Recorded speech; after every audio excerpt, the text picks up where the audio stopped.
हम क्योंकि न्यूट्रिशन की कैटेगरी में बहुत ज्यादा काम करते हैं, चाहे वो गामा ओरिजिनॉल हो चाहे न्यूट्रीचार्ज हो, सो प्रिवेंशन की कैटेगरी में जब हम बात करते हैं, क्योंकि हम जितने लोग यहाँ पर बैठे हैं, हम में से बहुत सारे लोग ना तो डाइटिशियंस हैं, ना न्यूट्रिशनिस्ट हैं और ना डॉक्टर्स हैं, लेकिन हम एक आम आदमी हैं। हम वो ताकत हैं, एक आम आदमी की जो ताकत है वो ताकत है कि हम चाहें तो हम हर एक के जिंदगी से हार्ट अटैक या हार्ट रिलेटेड डिजीजेस को मिटा सकते हैं। और आज मैं उसी दिशा में बात करूंगी कि कैसे हम लोगों की इस बात में मदद कर सकते हैं कि वो हार्ट प्रॉब्लम्स को प्रिवेंट कैसे कर पाए। कुछ रिस्क फैक्टर्स ऐसे हैं जो हैं, उनको आप बदल नहीं सकते हैं। हार्ट अटैक को लेकर के, हार्ट हेल्थ को लेकर के कुछ रिस्क फैक्टर्स ऐसे हैं जिनको बदलना मुमकिन ही नहीं है। पहला फैक्टर है, और प्लीज आप अपनी डायरी में लिखें, ये वो फैक्टर है जो आपको विरासत में मिलता है, आपके बस में नहीं है इसको बदलना। मगर ये फैक्टर आपको पता रहे तो हमारे बस में है कि हम अपनी हार्ट को लेकर के कुछ डिसीजंस, कुछ फैसले बहुत इजीली ले पाएं। पहला फैक्टर है, अगर आपकी फैमिली हिस्ट्री में हार्ट अटैक, हार्ट प्रॉब्लम्स रहे हैं तो पॉसिबल है, मुमकिन है कि आपको भी वो प्रॉब्लम हो सकती है। और स्पेशली अगर आपके परिवार में, आपके फर्स्ट लाइन रिलेशनशिप में, चाहे आपके पेरेंट्स हों, आपके ब्रदर सिस्टर्स हों, अगर उनको 55 साल की उम्र से पहले हार्ट अटैक या हार्ट डिजीज हुई है तो आपके चांसेस ज्यादा बढ़ जाते हैं। तो अगर आपके परिवार में ऐसा है तो आपको थोड़ा सा और चौकन्ना रहना जरूरी है।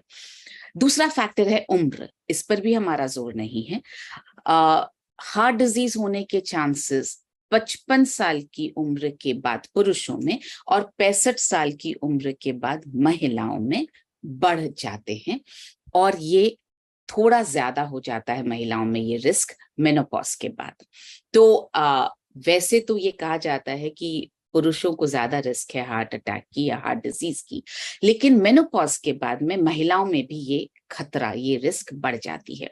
ये तो वो फैक्टर्स हैं जो हमारे बस में नहीं है, लेकिन अगर हम इनमें किसी भी इन फैक्टर्स के साथ हम जूझ रहे हैं तो हमें अपनी हेल्थ को लेकर के और चौकन्ना रहना है। अब मैं बात करूंगी कुछ उन फैक्टर्स के बारे में कि ये कुछ फैक्टर्स हैं जो हमारे बस में हैं, जिनका ध्यान रखना हमारे बस में है।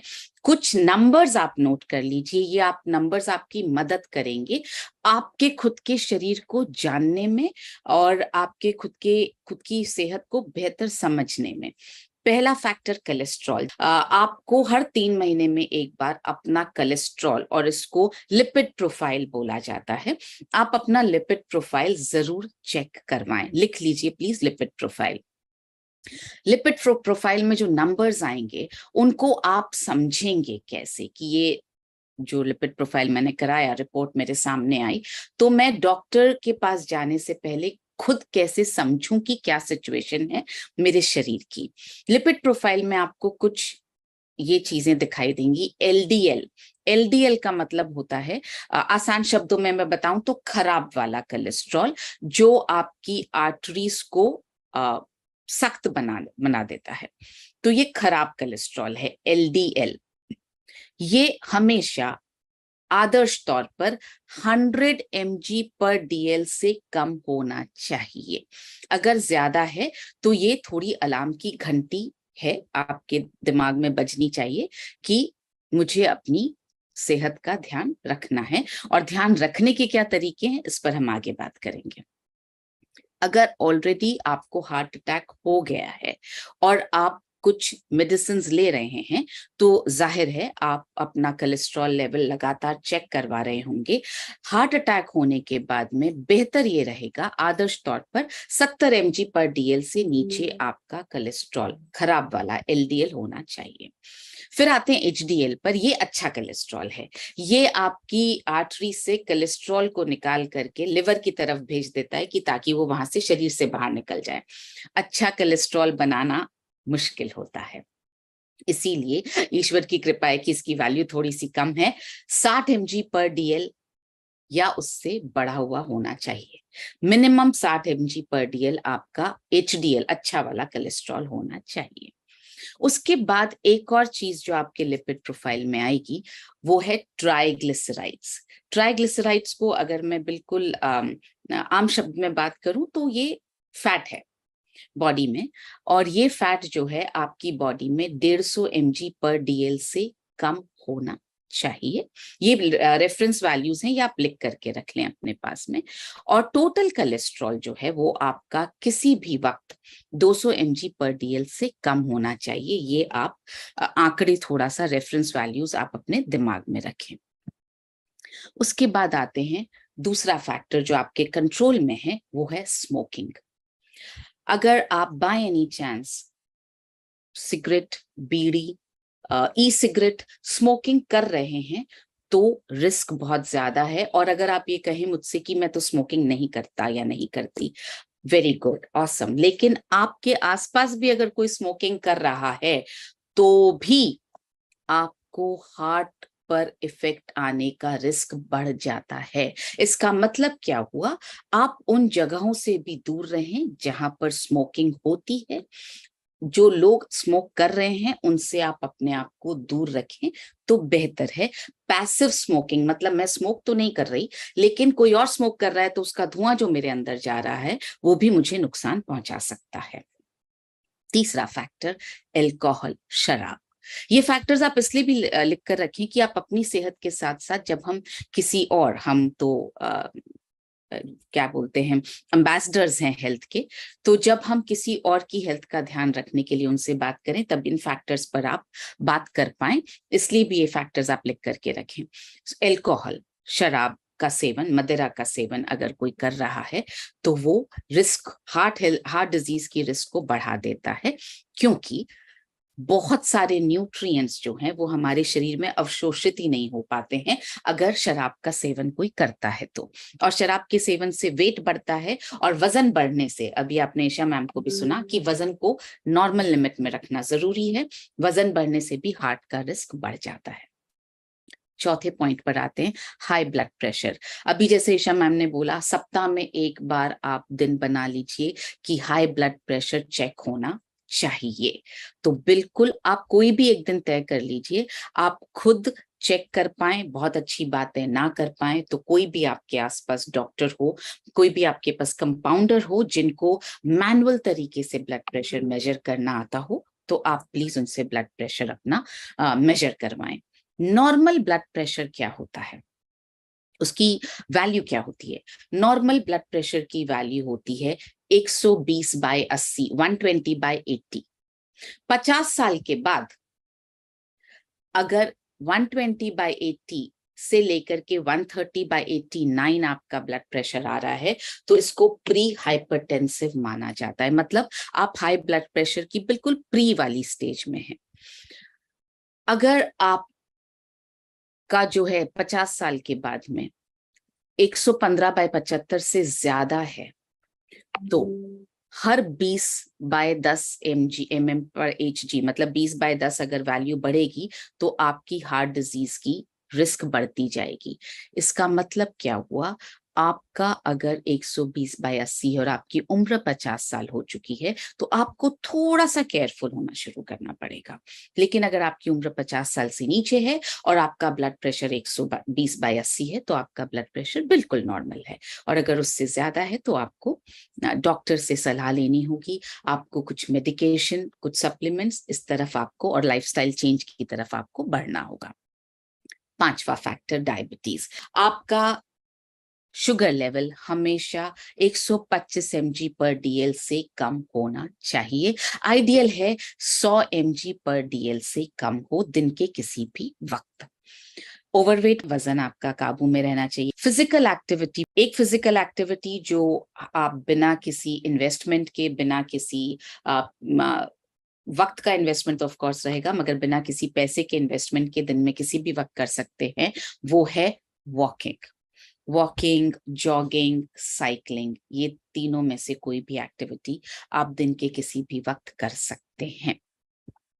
आगे बढ़ते हैं, अनहेल्दी डाइट एक बहुत बड़ा फैक्टर है। स्ट्रेस कम होना चाहिए और ऑक्सीडेटिव स्ट्रेस यानी ऑक्सीडेंट्स का इकट्ठा होना भी हानिकारक है हमारे लिए। तो हमें कोशिश करनी है कि हम ऑक्सीडेंट्स को भी अपने शरीर में इकट्ठा न होने दें। ये तो थे हमारे रिस्क फैक्टर्स। अब मैं बात करना चाहती हूँ सोल्यूशन पर। सोल्यूशन क्या है, कैसे मैं अपनी हार्ट हेल्थ को काबू में रख सकती हूँ, उसका ध्यान रख सकती हूँ। पहला सोल्यूशन है, और आप प्लीज लिख लीजिए इसको, नींद। 7 से 8 घंटे की गहरी नींद, एक साथ लंबी नींद हर रात को बहुत जरूरी है। इसमें 3 वेरिएबल्स हैं, 7 से 8 घंटे, गहरी नींद, लंबी नींद। मतलब ऐसे नहीं कि टूट टूट के आ रही है, मैं 4 घंटे दिन में सो ली, 2 घंटे में दोपहर में सो ली, ऐसा नहीं। एक साथ 7 से 8 घंटे की नींद, गहरी नींद, और हर रात को नींद। और एक्सरसाइज जिस पर हमने बात की, रोज करना जरूरी है। सप्ताह में 3 बार, 5 बार, 6 बार, no, every day.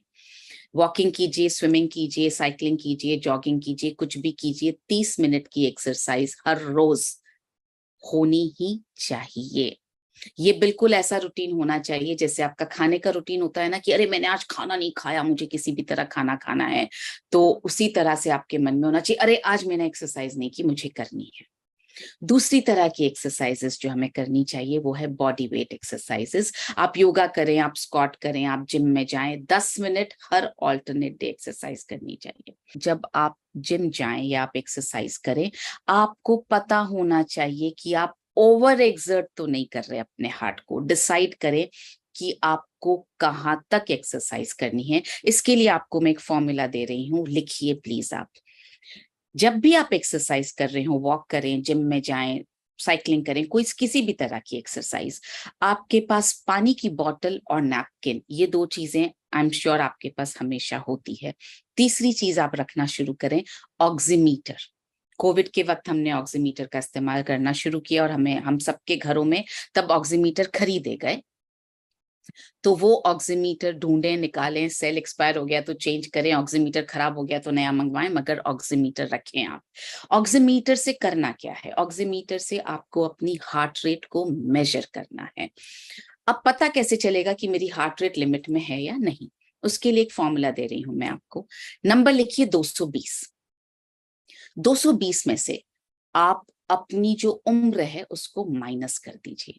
For example आपकी उम्र है 20 साल, तो आपने 220 में से 20 माइनस कर दिया, 200 आपके पास नंबर आया।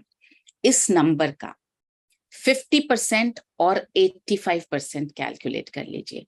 50% आपकी हार्ट रेट की लोअर लिमिट हुई, इंड्योरेंस हार्ट रेट इसको बोलते हैं, जो आपकी बॉडी बर्दाश्त कर सकती है, और 85% इसकी हायर लिमिट हुई, मतलब 100 से लेकर के 170 तक आपकी हार्ट बीट जा सकती है। मतलब ऑक्सीमीटर पर जब तक 170 दिखा रहा है तब तक आप ठीक है, 170 से ऊपर गया तो आपके दिमाग में अलार्म बजना चाहिए, heart is getting over exerted, मुझे नीचे आना है, मुझे इमीडिएटली, इमीडिएटली मतलब उसी क्षण मुझे एक्सरसाइज को बंद करना है, धीरे हो जाना है, ताकि मेरी हार्ट रेट धीरे धीरे नीचे आ जाए। सो ये फॉर्मूला मैं रिपीट कर रही हूं, 220 माइनस माई एज, मेरी उम्र, और वो जो नंबर आएगा उसका 50% will be the lower limit, और 85%, 85% होगा हायर लिमिट आपके हार्ट रेट की। सो आप ऑक्सीमीटर हमेशा अपने पास रखें। आगे बढ़ते हैं, स्ट्रेस की बात की, ईशा ने भी बात की, मैंने भी बात की कि हमें अपने स्ट्रेस को जो है वो सही रखना है। कुछ उन्होंने आपको चीजें बताई कि क्या कर सकते हैं, कुछ चीजें मैं आपको बता रही हूँ, नोट कर लीजिए प्लीज। सबसे पहला, अपने आप को खुश रखिए। खुश रखने के जो तरीके आपको समझ में आते हैं, म्यूजिक सुनना है, डांस करना है, दोस्तों के साथ बात करना है, मूवी देखनी है, थोड़ी देर अपने आप अकेले हंस लेना है, कोई चुटकुला सुन लेना है, व्हाट्सएप पे कोई स्टूपिड वीडियो देख लेना है, जो आपको ठीक लगता हो, जो आपको अंदर से वो जो एक खिलखिलाहट वाली हंसी होती है वो आने में जो मदद करे वो करिए। दूसरा, कोई एक हॉबी जरूर डेवलप करके रखिए, चाहे वो रीडिंग हो, राइटिंग हो, गाने सुनना हो, गाने गाना हो, भजन सुनना हो, डांस करना हो, बातें करना हो, कोई भी एक हॉबी, गार्डनिंग करना हो, खाना बनाना हो, कोई भी हॉबी जो आपको पसंद हो वो आप डेवलप करके रखिए प्लीज। और रोजाना दिन में एक बार उस हॉबी पर जाइए जरूर। ड्राइंग करना, पेंटिंग करना, दिन में एक बार उस हॉबी को टच जरूर कीजिए, दिन में एक बार वो काम जरूर कीजिए। तीसरा, दोस्त बना के रखिए, बहुत सारे दोस्त। आपने वो एयरटेल का एड सुना होगा, हर दोस्त जरूरी होता है। सो वो दोस्त जिसके साथ आप बाहर घूमने जा सकें, वो दोस्त जिसके साथ आप दिल की बात कर सकें, वो दोस्त जिसके साथ आप डांस कर सकें, वो दोस्त जिसके साथ आप खिलखिला के हंस सकें, वो दोस्त जिसके साथ आप घूमने जा सकें। तरह तरह के दोस्त बना के रखिए प्लीज। चौथी, अच्छा सोचिए, अच्छा बोलिए, अच्छा कीजिए। सामने वाले को अच्छा महसूस करवाते रहेंगे तो आप अपने आप में अच्छा महसूस करते रहेंगे। पांचवा, रोज कुछ पढ़िए, एक पेज जरूर पढ़िए, चाहे किसी भी किताब का पढ़ें, पढ़िए जरूर। चाहे आप कोई डॉक्यूमेंट पढ़ रहे हो, आप कोई किताब पढ़ें, आप कोई व्हाट्सएप पर कुछ करें, आप पढ़िए जरूर। चौथा, डांस करिए, गाइए, डांस आता हो नहीं आता हो, बाथरूम सिंगर बन जाइए, लेकिन ये एक ऐसी चीज है जो आपको अंदर से खुशी देगी। सातवां, सोने से पहले अपने स्ट्रेस को, अपने इमोशंस को खाली करके सोइए। ये डस्टबिन है आपका मन जो इकट्ठा करता है चीजों को। रात को खाली करके सोइए, सुबह उठें तो बिल्कुल नए फीलिंग के साथ, नए खाली ग्लास के साथ उठिए। डाइट पर आते हैं, और ये कुछ चीजें बहुत इंपॉर्टेंट है। मैं सिर्फ डाइट की कुछ प्रिंसिपल्स आपके साथ शेयर कर रही हूँ। सबसे पहला, प्रोसेस्ड और फ्राइड फूड्स, जो भी तला हुआ खाना है, जो भी प्रोसेस किया हुआ खाना है, उसको प्लीज आप अवॉइड करें। फाइबर रिच खाना खाइए जिसमें रेशा है, fruits, vegetables, whole grain, nuts, ये सब खाइए। जितने भी हाई शुगर वाली चीजें, चाहे toffee, chocolate, cold drink, ice cream, जिसमें बहुत ज्यादा चीनी है, जो आपकी जबान को बहुत पसंद आता हो, मेरा रूल ये है कि जो चीज खाने में बहुत ज्यादा अच्छी लगती है उस पे लिमिट लगाइए। वापस रिपीट कर रही हूँ, जो चीज खाने में बहुत ज्यादा अच्छी लगती है उसको कम खाना है। सॉल्ट अपने भोजन में कम कीजिए। अपने खाने में सारे कलर्स के फ्रूट्स और वेजिटेबल्स शामिल कीजिए। लाल से लेके, हरा से लेकर, पीला से लेकर बैंगनी, सब कुछ, सारे कलर्स शामिल कीजिए अपने हार्ट को ठीक रखने के लिए। ये पॉइंट बहुत इंपॉर्टेंट है और प्लीज इसको बड़े बड़े अक्षरों में नोट कीजिए। हम लोग खाना बहुत हेल्दी खाना शुरू भी कर देते हैं, लेकिन हमारे दिमाग में ये रहता है क्योंकि मैं बहुत हेल्दी खा रही हूँ या खा रहा हूँ तो मैं 2 लोगों के हिसाब से, मतलब 2 लोगों जितना खाना भी खा लूं तो चलेगा।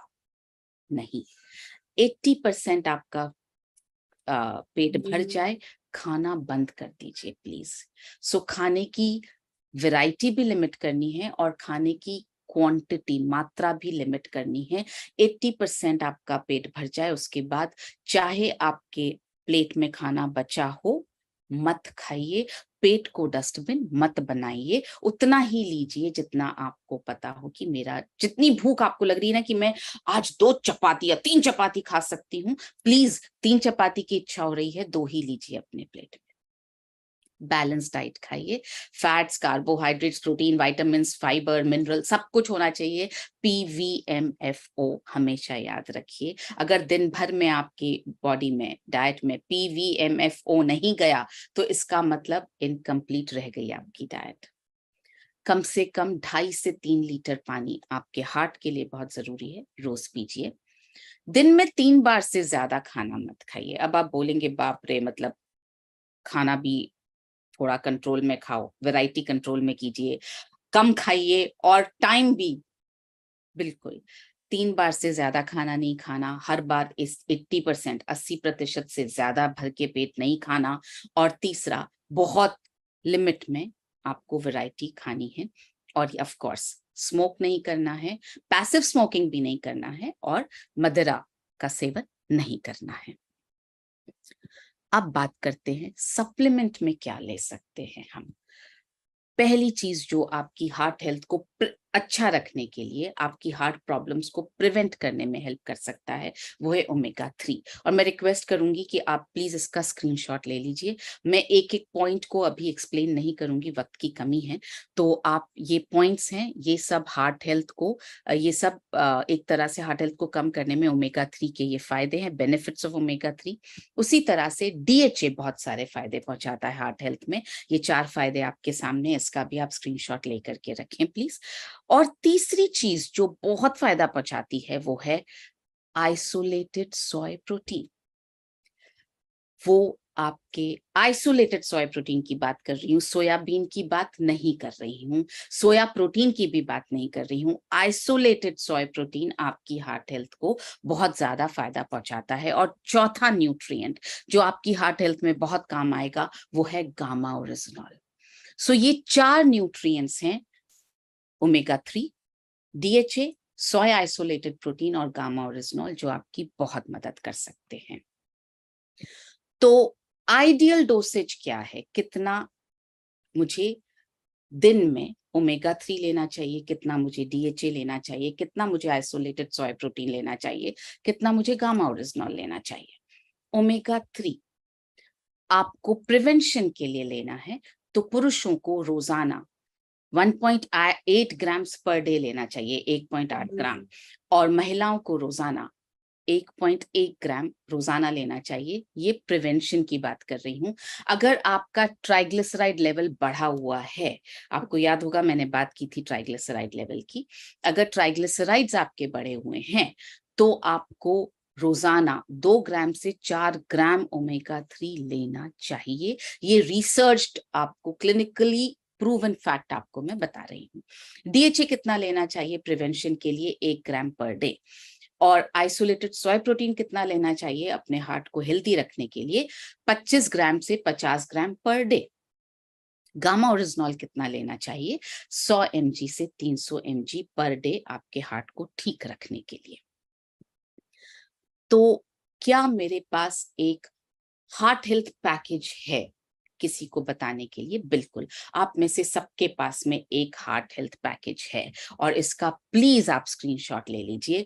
ये आपका हार्ट हेल्थ पैकेज है जिसको आपको सभी को बताते जाना है। बीसी सर ने कहा अभी, आप वो वीडियो सबको भेजें और बताएं कि आप ये 10 लोगों को भेजें और बताएं कि आपको अपने हार्ट का ध्यान रखना है। उस वीडियो के साथ प्लीज ये हार्ट हेल्थ पैकेज भी साथ में भेजिए कि ये हम आपकी मदद कर सकते हैं आपके हार्ट को सही रखने में। Nutricharge veg omega, Nutricharge DHA, Nutricharge man, Nutricharge कोकोप्रोडाइट और गामा ओरिजिनॉल, ये आपका हार्ट हेल्थ पैकेज है फॉर मेन।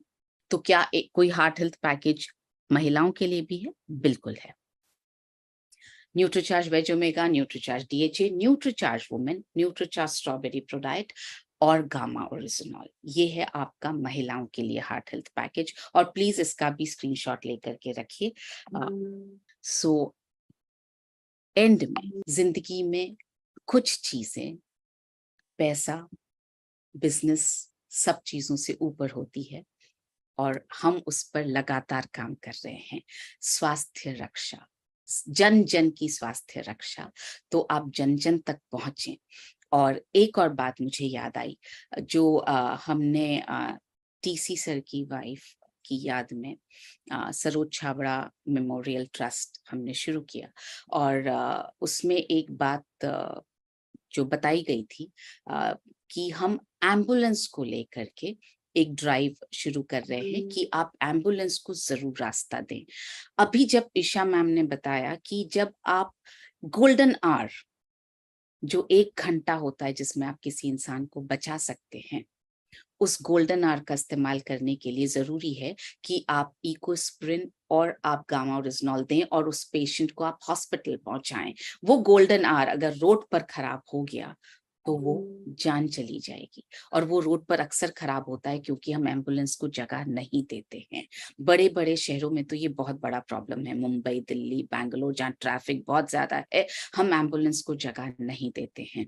तो आज जब हम ये प्रण ले रहे हैं कि हम अपनी हार्ट हेल्थ और अपने जान पहचान की सब लोगों की हार्ट हेल्थ को हम अच्छा रखेंगे, साथ में ये भी प्रण लीजिए, एम्बुलेंस का सायरन बजा तो आपकी कोई भी मीटिंग हो, आपका कोई भी काम हो, आप प्लीज उस सबको दिमाग में से निकाल करके अपनी गाड़ी को आप लेफ्ट में रखें, ताकि एम्बुलेंस आपके राइट साइड से पास हो सके। एम्बुलेंस को जगह देते रहिए प्लीज।